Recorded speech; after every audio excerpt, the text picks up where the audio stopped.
आज सुनते हैं कहानी कबीर जी की पगड़ी। एक प्रसिद्ध किंवदंती है। एक बार संत कबीर ने बड़ी कुशलता से पगड़ी बनाई, जीना जीना कपड़ा बुना और उसे गोलाई में लपेटा। हो गई पगड़ी तैयार। वह पगड़ी जिसे हर कोई बड़ी शान से अपने सिर पर सजाता है। यह पगड़ी लेकर संत कबीर हाट में जा बैठे। ऊंची ऊंची आवाज लगाई, शानदार पगड़ी, जानदार पगड़ी, 2 टके की भाई, 2 टके की भाई। एक खरीदार निकट आया। उसने पगड़ी का निरीक्षण किया और कबीर जी से पूछा, क्यों महाशय, 1 टके में दोगे क्या?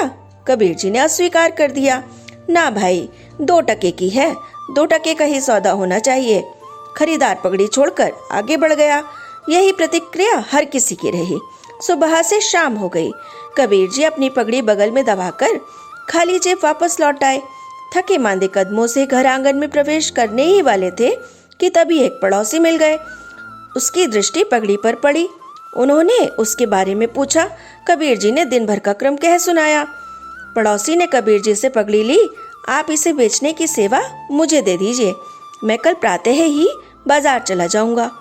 अगली सुबह कबीर जी के पड़ोसी ने ऊंची ऊंची बोली लगाई, शानदार पगड़ी, जानदार पगड़ी, 8 टके की भाई, 8 टके की भाई। पहला खरीदार निकट आया, बोला, बड़ी महंगी पगड़ी है, दिखाना जरा। पड़ोसी बोला, पगड़ी भी तो शानदार है, ऐसी और कहीं नहीं मिलेगी। खरीदार ने कहा, ठीक दाम लगा लो भैया। पड़ोसी बोला, चलो आपके लिए 7 टका लगा देते हैं। खरीदार ने कहा, ये लो 6 टका और पगड़ी दे दो।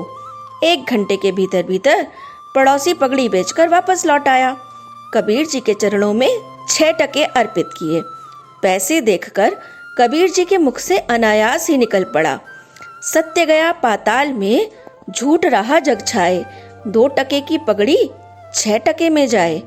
यही इस जगत का व्यवहारिक सत्य है। सत्य के पारखी इस जगत में बहुत कम होते हैं। संसार में अक्सर सत्य का सही मूल्य नहीं मिलता, लेकिन असत्य बहुत ज्यादा कीमत पर बिकता है। इसीलिए कबीर जी ने कहा है, सच्चे का कोई ग्राहक नहीं, झूठा जगत पति जय जी। तो दोस्तों, ये थी आज की कहानी। अगर आपको ये वीडियो अच्छी लगी हो तो इसे लाइक करें, शेयर करें और मेरे चैनल मनमोहक कहानियाँ को सब्सक्राइब करना ना भूलें। तो मिलती हूँ फिर एक नई कहानी के साथ। Till then, bye.